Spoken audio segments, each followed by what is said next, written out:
Our intent is to introduce you to a very well-known, at least by the time he died in 1913, to a man who was considered the most famous scientist of all, the dean of all sciences, Alfred Russel Wallace. This has been a labor of love. You cannot, after you've read his 22 books, to know that this is a man who was not only a brilliant scientist, but also a man of the people. As you read further, he was a man who had strong social convictions, who would take stands on women's right to vote, to education, to land conservation, to phrenology, mesmerism, spiritualism, and others. But I don't want to say more because you have a whole day to learn about Alfred Russel Wallace. I'd like to introduce to you our Dean of the Life Sciences, Victoria Sork, who will say a few words on behalf of the university. Victoria?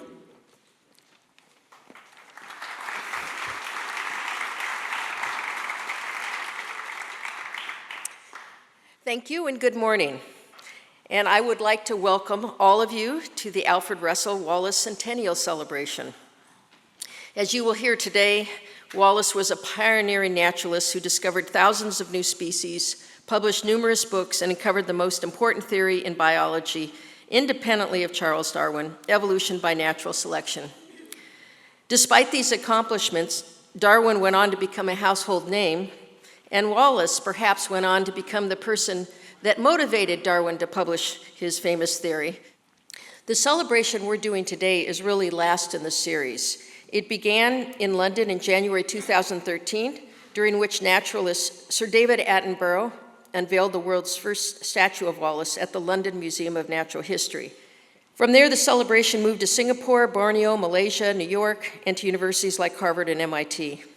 So I think it's appropriate that UCLA is the final stop in this celebration, both because of its importance, but because of our commitment to the study of nature. I want to just say that as an evolutionary biologist and from the Department of Ecology and Evolutionary Biology, I'm particularly pleased that we're honoring Wallace, because while we think of him as a natural historian, and many people do not think of natural history as a science, actually, he was the father of biogeography, which means he used the patterns of distribution of species in nature to understand evolution. So he was really doing what we call discovery-based science. And today, there's fields of science such as phylogeography and phylogeny that use the same study of process and distribution. So this notion of using geographic patterns is, in fact, a solid area of science today that continues, and many of our faculty in ecology and evolutionary biology use this approach, including myself, where I look at the distribution of genes on the landscape for oak trees to see how they've evolved and how they might deal with rapid climate change. I'd like to thank you for joining us today, and I thank you for this celebration, which has also been able to raise funds to support our students interested in the study of nature. And on behalf of the Division of Life Sciences, the College of Letters and Sciences, and the entire UCLA community, I hope you enjoy the program. Thank you. Thanks for coming. I'm Dan Blumstein, the chair of the Department of Ecology and Evolutionary Biology, and I'm going to just say a few words about Andrew Berry because Andrew is a special speaker. Andrew is a compatriot of A.R. Wallace, as you will soon hear, and has a passing resemblance to the more senior Wallace. But perhaps more importantly for our symposium today, Andrew is a historian of science with a long-standing special interest and expertise in Wallace. He was the author of Infinite Tropics, an A.R. Wallace anthology.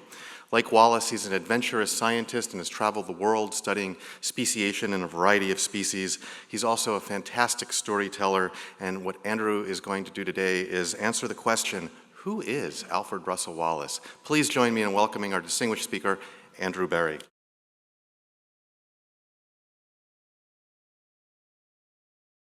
Thank you, Dan, and thank you all for coming. I, for one, am extremely excited. I mean, partly for rather predictable reasons. I love talking about Alfred Russel Wallace, and that's what I get to do today. My job is to provide a grand overview, to give you the bare bones of the Wallace story, the biography, upon which you can hang the nuggets that will be served you by future speakers. So I will do as thorough job as I can. And I have to say, it's a real privilege to be here for several reasons, one of which is as I boarded an aircraft yesterday morning in Boston, heavy sleet was falling. The second is this really is the culmination, as Feely said, of a year-long, a truly exciting celebration of this wonderful man, Alfred Russel Wallace. I'm going to be talking about Wallace. As I say, this is going to be a fast, high-throughput tour of Wallace's life and times. But really, what, in a sense, we're here to celebrate, especially as we're involved in raising money for doing field biology, is the best idea in biology. This is evolution by natural selection. Call me biased. I'm an evolutionary biologist. Actually, I'm going to do better than that. It's not just biology's best idea, it's the best idea anyone's ever had. Seriously, look, it explains biological diversity, and I'm trying to enshrine that with some of the silliest organisms yet devised. I mean, just they're fantastic. Sea slugs. We understand where all that diversity has arisen. We understand how that diversity is tailored for its specific natural purposes. How the hummingbird's bill really is ideally adapted to probe the depths of the flower. But perhaps most significantly, we understand us. We are modified great apes. That is an extraordinary, that's a seismic change in the understanding of who we were as of around about 1858, the date of the Darwin-Wallace co-publication. And it was a co-publication. Yes, we all know about the origin of species, but this is when it started. This is the Linnaean Society Proceedings from 1858, and there, down here is, if you own an original copy of this, you're very wealthy. This is the co-publication of Darwin and Wallace. And as we've already said, Wallace has disappeared, more or less. How are we going to assess that? I can't ask you whether you've heard of Alfred Russel Wallace, because you presumably have, or you wouldn't be here, right? But it's really disappeared from public view, and some people have described, and I think it's actually right, Wallace has almost become famous for not being famous, if you see what I mean? I mean, he's famously obscure. So I was seeking a way to try and actually enumerate this problem. And where else would you go in this day and age but Wikipedia? So this is the last 90 days as of last weekend of Wallace's page on Wikipedia. So it's actually quite respectable. Note that this goes up to about 1,800. This is page hits per day. Okay? Really interesting pattern. People only read about Wallace on weekdays. Okay? But the same is true of Darwin. He's also a weekday person. Presumably, people get homework on weekdays more often. But notice, by the way, order of magnitude difference. That's 18,000 max per diem. Now, what also struck me as I looked at this was what's happening here. So this is Wallace. This was the 3rd of September. He had this weird spike. Let's look at Darwin. Interesting. So what was it, the 3rd of September, that caused internet users to converge frantically on both Darwin and Wallace's Wikipedia pages? It wasn't like it was a birthday or one of them died suddenly or something. The only, and I'd be interested if anyone has a better idea, I think this was an instance of the damaging power of the internet, actually. At the end of the summer, 31st of August, this was published. This is a bogus news site which came up with this wonderful scenario about a love affair between the old beardies. And here's the made-up quotation. What at first united us was our love of science and knowledge, but our mutual respect for each other's high intellectual capacities slowly led us to be drawn to each other in a way we both had never experienced before. I'm almost inclined to go and look up those Wikipedia pages. Anyway, I've given this talk before, and the message that students get from, versions of this talk is, so there was something, was it? It's bogus, okay? Anyway, here's the grand summary of my researches. It's more or less an order of magnitude. So this is the 90-day figures, sort of 500,000 for Darwin, total hits, 60-odd thousand for Wallace, and even when it's the one-day viral, it's more or less an order of magnitude apart. So that's one, and it is remarkable. They both discovered the same theory. They co-published it.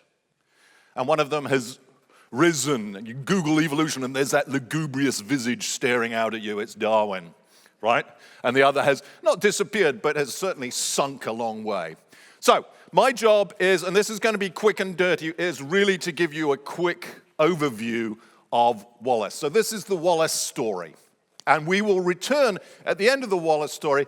Literally, we'll just have a few minutes to ponder that issue. What happened? Why has Wallace sunk, disappeared, sunk beneath the radar? One of the explanations, by the way, is that Darwin was wealthy, aristocratic, well-connected. Wallace came from the wrong side of the tracks, and this is really a class story. No. Wallace was the son of a sort of, he's a trust fund kid, Daddy Wallace. He was qualified as a lawyer, never practiced, never really could hold down a job. He was just feckless. And he invested his trust fund appallingly badly, and they just got poorer and poorer and poorer. But this is where Wallace was born, in South Wales, a place called Usk. Remember, 19th century, so everyone's breeding like rabbits. So he was 8th in a large family. And the choice of the location was simply because it was the cheapest place they could live. But they're not exactly living in a hovel. This is the house as it is today, which, as you can see, is a rather smart sort of mansionette, I suppose. On the River Usk, a lovely town in South Wales, that was the church in which Wallace was baptized. And this is actually rather interesting. Here is the baptismal record. One of the great things about Wallace, and maybe one of the reasons he's so obscure, is when you Google him, it's confusing. You want to spell his Russell with 2 L's, because every Russell you know has 2 L's. Alfred Russel Wallace only has 1 L. He was baptized with 2 L's. See, up there? Interesting. So I don't know what happened to his second L, but he started off with it.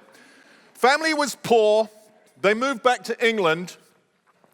This is Hartford Grammar School. So he was sort of semi-educated up until the age of 13.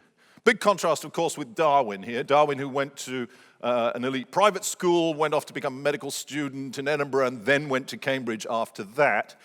Wallace had to leave home to earn a living. And he did that with his older brother as an apprentice, as an assistant surveyor. So this is the time of the great railway boom. People are putting railways through the British hinterland. You need surveyors to plot out where it's going to go. So this is a boom business, and Wallace and his bro are traipsing across the countryside, surveying pole and chain in hand. So this is what he's doing. Here is a first image, one of the first images we have of the young Wallace. He's mapping the countryside. And in doing so, in a completely untutored, naive way, he becomes interested in the plants of the field that he sees before him. Thank you for the prop. This is Britain, so it's rather less exotic than these, actually. And he has this completely naive and untutored interest in these things. And so he's sort of a wannabe naturalist until he meets this fellow. So the surveying business takes a dip. He's a high school teacher in the town of Leicester in the Midlands. This is 1844, so he's 21, okay? And he meets Bates, who's a very similar character, actually. He's 2 years younger, but it's the same thing, not well-educated, but with a passionate interest in natural history. The difference is Bates has a much more sophisticated interest in natural history.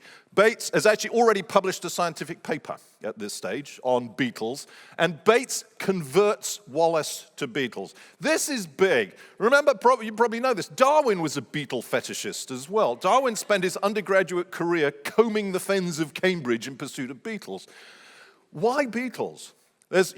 Many of you will know this quotation. It's a fantastic quotation. J.B.S. Haldane was a British 20th century biologist, was asked by a priest what a lifetime of studying the works of God had taught him about God. Oh, Haldane replied, The Almighty has an inordinate fondness for beetles. Now, why is that? 350,000, give or take, of named species, and it's about 1.7 million species, are beetles. Now, we think of birds as emblematic of diversity, right? There's a blue one, a red one. I mean, we've got all the birdie people down here. I mean, they think of nothing else. There's only about, give or take, 10,000 species of those things. And this is especially important in Britain. If you're a young, know-nothing, unconnected, Victorian wannabe naturalist, if you do butterflies, you're out of luck. There's 65 species, and some of those are sort of things that get blown over from France from time to time. I mean, Britain is, those of you who've been there know it's a somewhat depauperate, a windswept, blighted environment. But if you do beetles, even Britain does pretty well on beetles. So if you're going to become interested in studying biological diversity, beetles is, especially if you're stuck in the UK, beetles is the place to be. And I think it's no accident that arguably the three greatest evolutionary biologists of the 19th century, Bates, Wallace, and Darwin, all cut their teeth on beetles. So that was the first strand, this amateur naturalist thing that Bates and Wallace were doing. The second is kind of remarkable. This is a book that was published at the same time. Remember that Wallace met Bates in 1844. This is a book published anonymously. We now know it was by this man Chambers of encyclopedia/dictionary fame. And it's called The Vestiges of the Natural History of Creation. And it's an appalling book. I've tried reading it on many occasions. It's utterly indigestible. But what it was a theory, a grand theory of progress, of what we might today call evolution. It was progress of everything, progress of society from simple to complex, progress of the universe from simple to complex, progress of biological systems from simple to complex. What this did, previously, this had been a heretical, it had been a gutter idea. You don't want to talk about that. Species are fixed. They were made by God that way. You can't go talking about species changing. But now, suddenly, because of this anonymous, it's anonymous because he doesn't want to be condemned as a heretic, right? Now it's sort of got out of the gutter and into the drawing room, and seriously into the drawing room. Abe Lincoln read the book. Queen Victoria did not read the book. This is excruciating. She had her recently married, she had her German husband, Prince Albert, read it out loud to her at bedtime. Man. It's not good science, and it was condemned by scientific reviewers. But Wallace was really excited. Wallace, this is the moment. Wallace is already converted, if you like, to what today we would call evolution. An ingenious hypothesis strongly supported by some striking facts and analogies. So it's these two things, that naturalists, and they have this interest, if you like, in this big question of the generation of biological diversity, that cause these guys, and they're nobodies, they're barely educated, they know nobody, they're unconnected, to say, we're going to go off and do science somewhere. And we're going to have to pay for this by selling specimens. So we're going to go somewhere, collect stuff which we're going to sell to museums and wealthy collectors, so we're going to have an agent in London, but we're going to be doing science, and we've got to get out of miserable Britain to do this. We're going to go to the tropics somewhere. And just to give you a sense of how naive they were, I love the way, although a major parameter in their decision, where shall we go, they decided to go to the Amazon, to Brazil. And part of the reason was they met a man called Edwards. He was one of yours. He was an American. And he wrote a book in 1847, and they met Edwards. He came through London, about his journey up the Amazon. And this was the clincher. This was what turned these boys on to going to the Amazon. I'm going to read you a passage of that book, and just get a sense of how it's an appallingly overwritten book, one. Two, the fact that these guys believed it tells you just how naive they were. So the book has this slightly, this is not an illustration from the book, but this is the sort of vision that the book is peddling. This is a rainforest, nor is this wild, luxuriant, unseen or unenlivened. Monkeys are frolicking through festooned bowers or chasing in revelry over wooden arches. Squirrels scamper in ecstasy from limb to limb, unable to contain themselves for joyousness. Look, if you'd read that and never seen a David Attenborough special, you'd be on a boat going out just to look at the ecstatic squirrels, right? So that's exactly what happened. Our boys, this is a lovely print actually from Bates's book on the experience. Our boys, 1848, off they go to the Amazon, and they're looking for high-profile, high commercial value specimens. So this is the cock of the rock. This is an umbrella bird. Extraordinary things, which are both scientifically interesting and will get serious money on the London natural history markets. Fairly early on in the piece, they split up. And probably this is just to maximize the efficiency of what they're doing. Bates specialized on the southern half of the river system, the Solimoes, and Wallace went north on the Rio Negro. And this was heroic scientific labor on a shoestring in the extreme. Wallace's little bro came out to help him. His little bro was useless. Wallace sends him back. He hears that little bro has contracted yellow fever. Yellow fever is the big killer of Europeans in this part of the world. He doesn't hear until many months later, because of Wallace's upriver, that his little brother has died. Wallace himself nearly dies on several occasions. He's doing this by himself. It's him with all his stuff in a set of dugout canoes, schlepping the stuff upriver. He's completely dependent upon local help. Extraordinary that he achieved anything whatsoever. Nearly, as I say, going into delirium, nearly dying on several occasions. Eventually, after 4 years, his health is shot.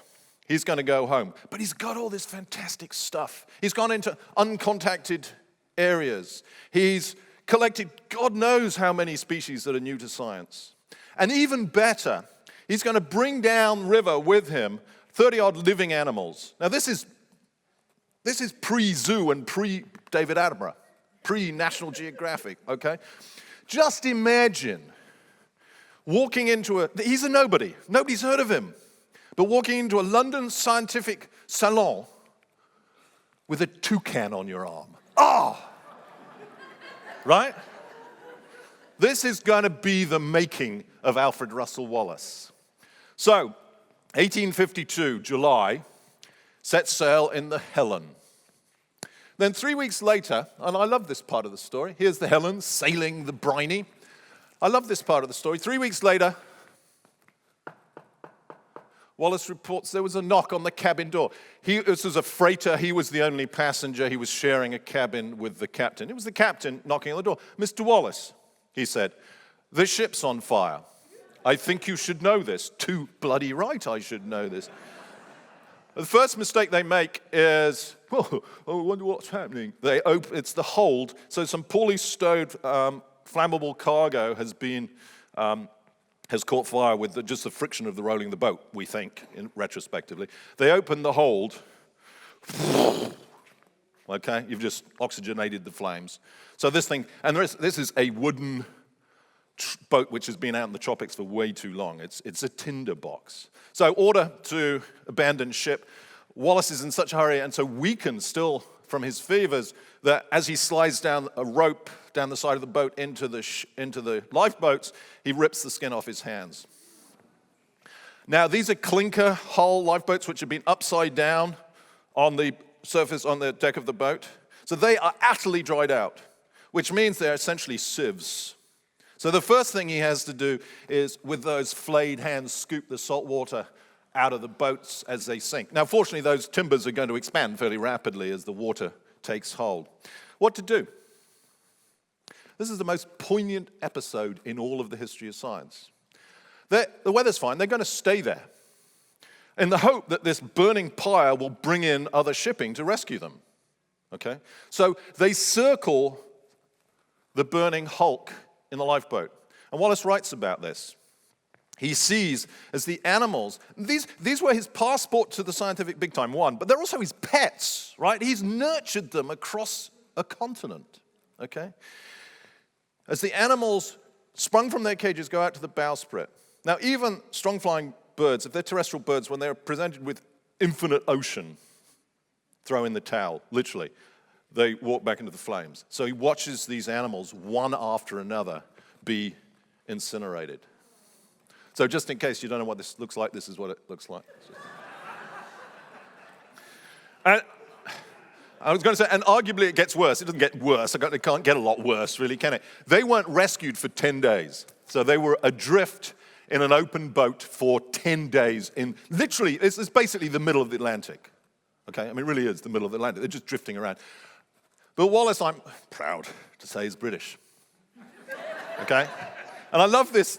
So 3 days, and he's written this all down. There's 3 days into this journey, he writes the following. During the night, I saw several meteors, and in fact, could not be in a better position for observing them than lying on my back on a small boat in the middle of the Atlantic.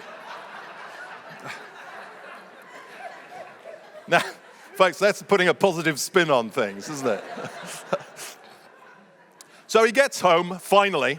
I mean, it was a truly epic journey, near the White Cliffs of Dover, and he writes the day he arrives, never again. I'm not doing that again. But he has to. Well, actually doesn't. And this is part of the wonder of Wallace. I don't know about you, and I'm sorry if I'm going to offend any accountants here. Okay? I'm about to say something mildly offensive. If I were Wallace, I'd say, oh, sod that.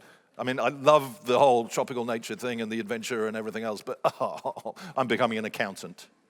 That's my lifetime. That's what Darwin did, right? He never set foot outside Kent virtually after getting back from the voyage of the Beagle. Not Wallace. Wallace recognized he's not got anything. He's not done the toucan thing. He's got to do it all over again. The Royal Geographical Society was impressed and helped fund him to go on his next great trip. They found him a seafare to Singapore. And this is Wallace's great journey. 8 years. This is the map from his book, The Malay Archipelago. So this is sweeping across. So there's Singapore. This is Sumatra, Java. Here's Borneo, Sulawesi. The black lines are his journeys. It's stunning where he went and what he achieved in this time. This is 8 years, by his own estimate, about 125,000 specimens, of which thousands were species new to science, and 14,000 miles of travel. Same gig, essentially, as before. He's collecting for money. And he's especially attracted by these guys, the birds of paradise. Scientifically fantastic and interesting, but also commercially valuable. And I'm happy to say that you're going to learn a lot about these things from Tim Lehman and Ed Scholes this afternoon. This, incidentally, is Wallace's standard wing. This is a species he discovered. He's roughing it. This is not your sort of high-end travel. This is actually rather nice. It's a reconstruction of one of his living quarters, which he's pictured in his wonderful book, The Malay Archipelago. It was so small, this is Wallace here, he couldn't sit in the hut. And by the way, here's a fake Wallace sort of reenacting that whole thing. This is hardcore mainly solo adventure travel. And most of the time he's in these small, relatively small outrigger-type boats traveling across fairly substantial open bodies of water. Despite, I love this is in his autobiography, he tells us that he was a lousy swimmer. The fact that he spent most of his time at sea, this is partly due to a physical deficiency. My legs are unusually long for my height. This is classic Wallace. He's always putting himself down. The result is that they persistently sink into the water, bringing me into a nearly vertical position, and their weight renders it almost impossible to keep my mouth above water. Two things. Obviously, we remember this trip for the great ideas, the scientific ideas that came out of it, but it was absolutely a tour de force in collecting as well, and collecting under extraordinarily difficult circumstances. This is again from his book about the experience of the Malay Archipelago. This is a nightmare as he's trying to collect bird skins. The birds filling the plumage with the flies filled the plumage with masses of eggs, which if neglected next day produce maggots. They would get under the wings or under the body where it rested on the dry board, sometimes actually raising it up half an inch by the mass of eggs deposited in a few hours. And every egg was so firmly glued to the fibers of the feathers as to make it a work of much time and patience to get rid of them without injuring the material.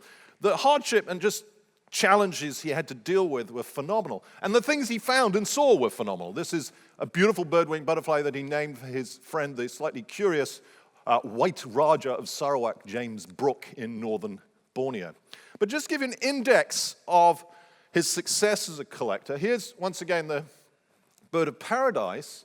This is a paper he published when he came home in 1865, in which he reports discovering 212 new bird species. Now that is an exaggeration because some of those have subsequently been found that they'd previously been described, so they're no longer recognized as new species. But it's a reasonable rule of thumb. He discovered a lot of really new stuff, on the order of 200 species. Now, given the fact there's about 10,000 species of birds, that means in 8 years of travel, he discovered 2% of all bird species.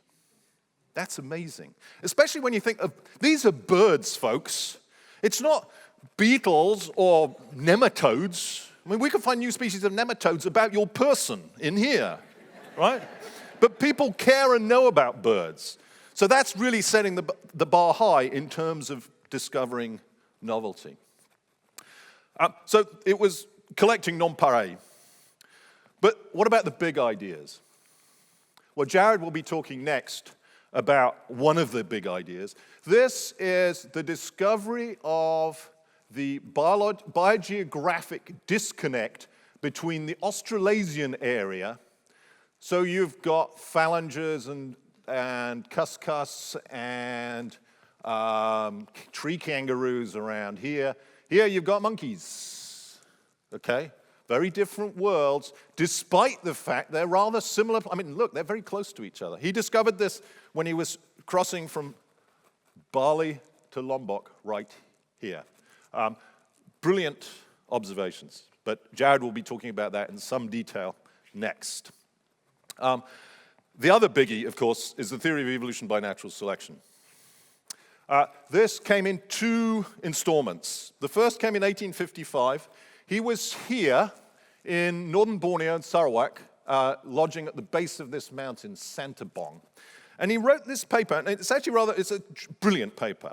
And it's brilliant partly because it's so out of the blue. Previously, he's published lots of things. They're natural history notes, new species here, range expansion here, and so on. This is suddenly Wallace arrives as a theorizer, as a synthesizer. And this is a quotation. Every species has come into existence coincident both in space and time with a pre-existing closely allied species. This is a statement of the genealogical aspect of the history of life. What does this mean? Let's take the space. When you find a kangaroo in Australia, where do you go and look for similar species, wallabies and other kangaroos? Do you go to South America? No. Do you go to Europe? No. You stay in Australia. Why is that? Because of genealogical process whereby one species begets other species. So the ancestral kangaroo was in Australia, and you've had the radiation of kangaroos there. Same with time. I find a certain ceratopsian dinosaur in this stratum. Okay? Where do I look for similar species? Do I go much more ancient, deep into the fossil record, or much more recent? No. I look at contiguous strata. Again, it's that genealogical X begets Y process. It's a beautiful and brilliant paper. And Wallace was so excited. Remember, he's a nobody. He sends this off to a journal. Hey, this is going to stir him up. He's out in the boonies. And he sits and he waits excitedly. People are going to be writing angry letters. That Mr. Wallace, he's going to hell. Nothing happens. It's tragic. He gets a letter from his agent saying, could you stop theorizing, please? What I can't sell theories. Send me specimens. Thanks, agent. He gets a sympathetic letter from one of his scientific heroes, though, a man called Charles Darwin. Charles Darwin says, yeah, everyone's really interested in the details. There's not much big picture thinking out there. I'm doing some big picture thinking, and I think there's an element of that letter is kind of territorial. I see where you're going, boyo. Steer off. But that is the reason why, when the second part of that theory came into being, he sent it directly to Charles Darwin. Now in early 1858, Wallace is in the Spice Islands in the Moluccas, and he's feverish, probably suffering from malaria. And in that feverish fit, he grasps the second component, the mechanism whereby that genealogical change is entrained to produce useful things. It's the mechanism that Charles Darwin calls natural selection. Now, and as soon as he's capable of writing it out, he scribbles down his theory and sends it to where? To a journal? This is the luckiest thing that ever happened to Charles Darwin, okay? Normally, he would have sent it off to a journal. It would be 3 months later, Darwin would have woken up scooped. Because Darwin had expressed an interest previously, he sent it to Darwin, sort of to place it. This is a contemporary print of Down House, Darwin's home in the south of England. 18th of June, 1858. Here we go inside. This is a beautiful reconstruction. This is actually the chair that Darwin wrote The Origin of Species in. This letter arrives, and I love this. This is a painting showing that Darwin reading his correspondence was a spectator sport. And the spectators in this instance are Charles Lyell standing, the geologist, Darwin's close confidant, and his other great confidant, Joseph Dalton Hooker, the botanist.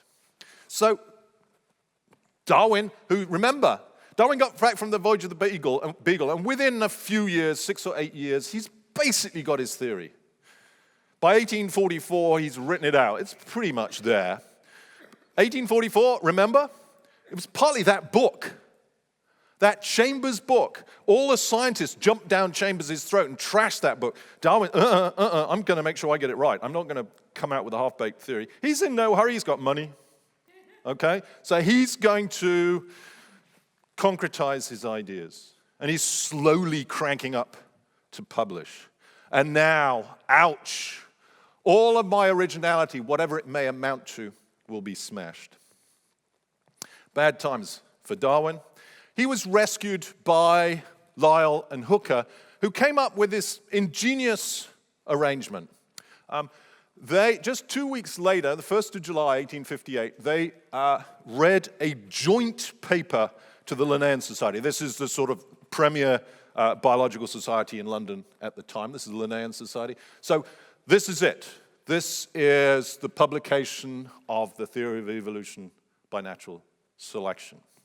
Interestingly, while this 2 weeks was bad times for virtually everyone involved, Darwin couldn't be at the Linnean Society because his baby boy, Charles Waring Darwin, died the week after he received the letter. So he's actually at the funeral.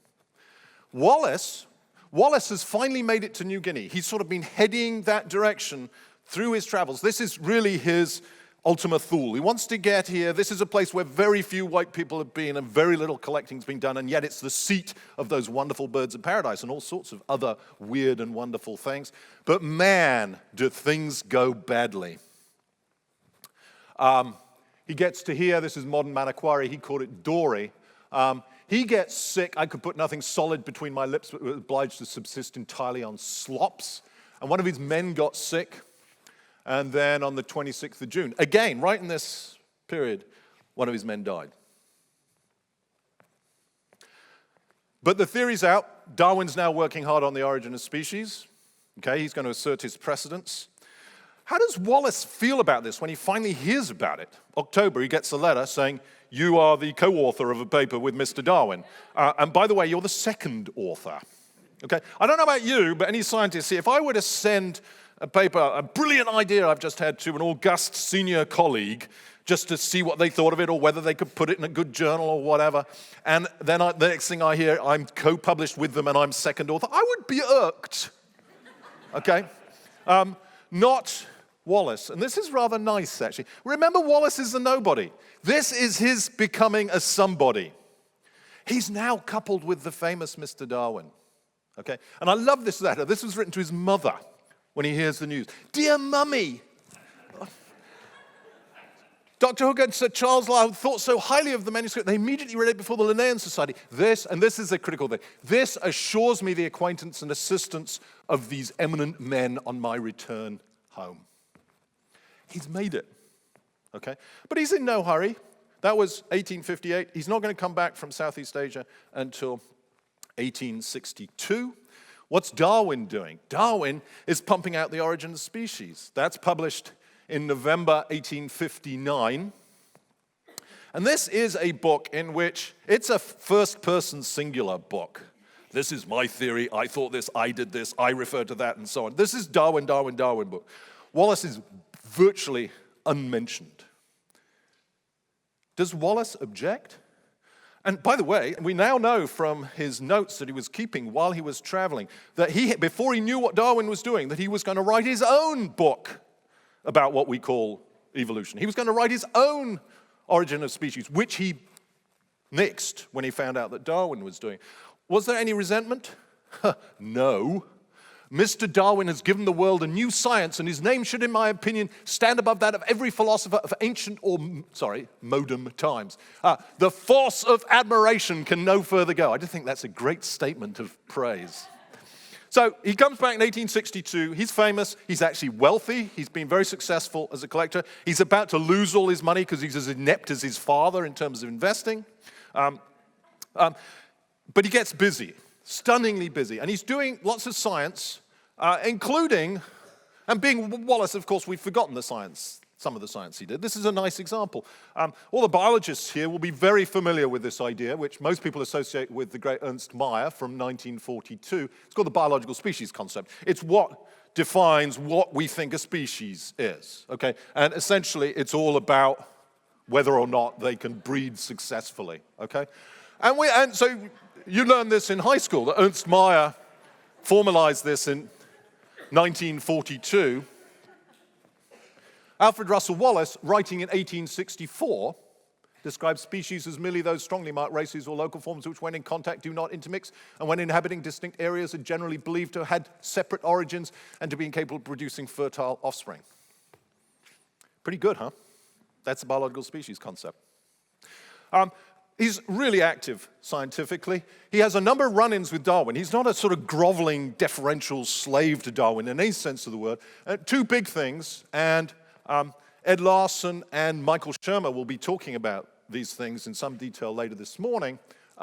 Two big things are sexual selection. Wallace does not like the idea of sexual selection where you've got animals making aesthetic judgments. He doesn't think they're capable of that. One, Darwin's keen on this idea. Two, Wallace believes there's more to human evolution than just natural selection. Now, that's a biggie, and as I say, Ed and Michael are going to talk about that later.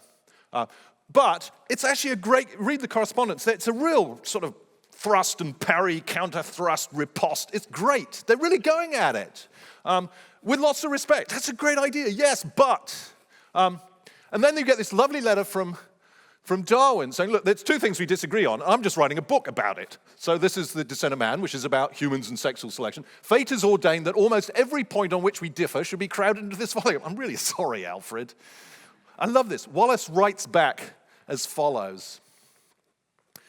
Oh, I look forward with fear and trembling to being crushed under a mountain of your facts. Isn't that great? Bring it on. This is how science should be done. So Wallace is doing lots of science, but he's doing lots of other things. And by the way, this is a contrast, big contrast with Darwin. What does Darwin do post-Origin? He consolidates, he concretizes. He's just putting out more and more detail supporting the basic conjectures he laid out in The Origin of Species. So Darwin sticks to science. Wallace goes, to a certain extent, all over the place.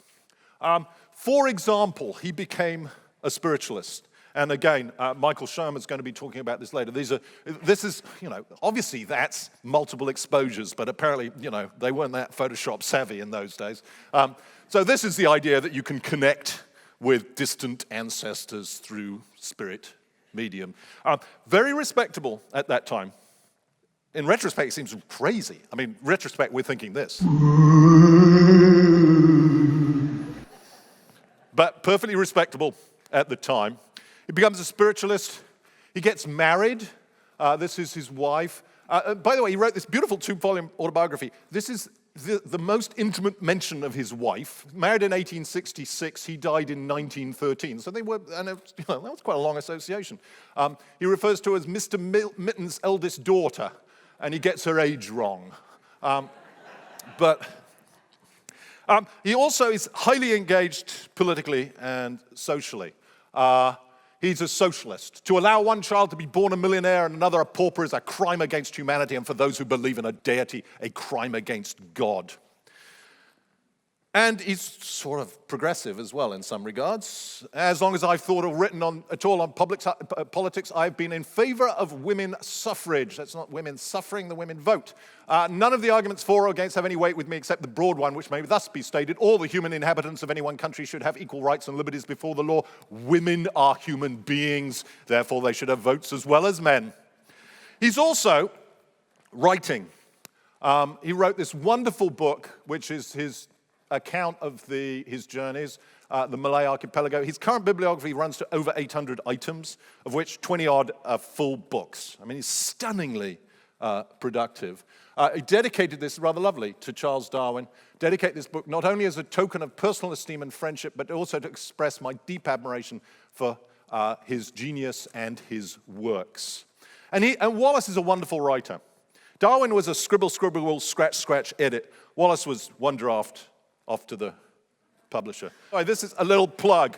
It's a wonderful book. Go buy it. Finally, I do want to just talk about what happened to him. The Eclipse of Wallace. Actually, I think most of the eclipse wasn't us looking back retrospectively and saying we don't like those things. It had already happened in his own lifetime. And this is an extraordinary example of that. 1908, 50 years on from that great paper, Wallace is still alive. Darwin's long dead, so too is Charles Lyell, but the other person involved, Hooker, is still alive. Big celebration in London. And Wallace, very old man now, comes up to town and gives a speech. And one of the accounts of that event says Joseph John Hooker was the sole survivor of those immediately concerned. He wasn't even an author of the paper. Wallace was standing there and completely overlooked in this account. And if you look at the evolution-related iconography shortly after in the post-origin phase, who's featured? I know of no caricatures of Alfred Russel Wallace. He hasn't penetrated the popular sphere, if you like. And it's not only Darwin, by the way. Here's another major Victorian sciencey cartoon. If you look down here, these are a bunch of the other big guys in British science. There's no Wallace. Okay? So the eclipse starts in his lifetime. And I think part of it is, without question, related to the fact that he's hooked his cart to a very serious, bigger cart, a famous cart. Darwin was already an established figure, a well-known guy. So he's destined to always play Watson to Darwin's Holmes, so to speak. But the final instance I want to take on this is that I think Wallace was partly responsible for his own eclipse. Wallace was pathologically modest. That's the only way I know how to describe it. Let's travel again back to the Malay Archipelago. It's a fabulous book. This is one of the figures. This is the village of Dobbo. There's Wallace in the Aru Islands off the tip of New Guinea. This book is, as I say, you saw it, it's published in 2 volumes. It's a detailed account of 8 years of hardcore, largely solo travel. Okay? And this is a lovely comment on its rigor.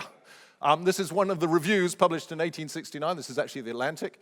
Mr. Wallace apparently exhausts a very copious diary in the production of his book and seems almost to have made it a point of conscience not to leave anything out. So it's really, what this is a polite way of saying is the bits which are really detailed and boring. Okay? It's really comprehensive. It's an exhaustive account of what he did in those years. He did leave something out. The discovery of evolution by natural selection. No mention. That's extraordinary, because we know from those letters we've just read that he recognized the significance. This was a big deal. But no mention. So maybe you think, well, maybe he thought it was too technical. No, this is the most boring page in the book. And as I say, do you want technical? He's given us this is the dates in 1855 and 56. These are the weather in Borneo, and this is a number of moths he's caught. I mean, he's not avoiding technical stuff. Maybe he's avoiding the theory of evolution by natural selection because it's, too heretical. No, he refers to it repeatedly in the book. How does he refer to it? The principle of variation and of natural selection or survival of the fittest as elaborated by Mr. Darwin in his Origin of Species. No mention of his own contribution. Utter deference. And look, without question, he always said Darwin got there first, and we know from the documentary record that he did. And he deferred to Darwin as the originator of the idea. But the extent to which he backgrounded himself is, as I say, almost pathological. The final thing I want to say on that, this final slide, is, as I said, he was going to write an Origin of Species, didn't write an Origin of Species when he found out that Darwin was writing it. Did he write a big book on evolution? Yes. He came to North America. In fact, he came to California to visit partly to visit his brother, who'd gone out as a 49er. So he came 40 years later to meet his brother John in Northern California. Also, by the way, toured Yosemite and the Redwoods with John Muir. And he gave a bunch of lectures on evolution, and people came up and said, those lectures are great. I've read The Origin, I didn't kind of get it, but you've really nailed it. There's super clarity. Why don't you turn those lectures into a book? So he did. And this book came out in 1889, and it's if you like, it's Wallace's statement of his evolutionary credo. My final slide. What does he choose to call that book? Is it The Origin of Species Revisited? Is it Ideas on Species Change? No. He calls it Darwinism. Thank you very much.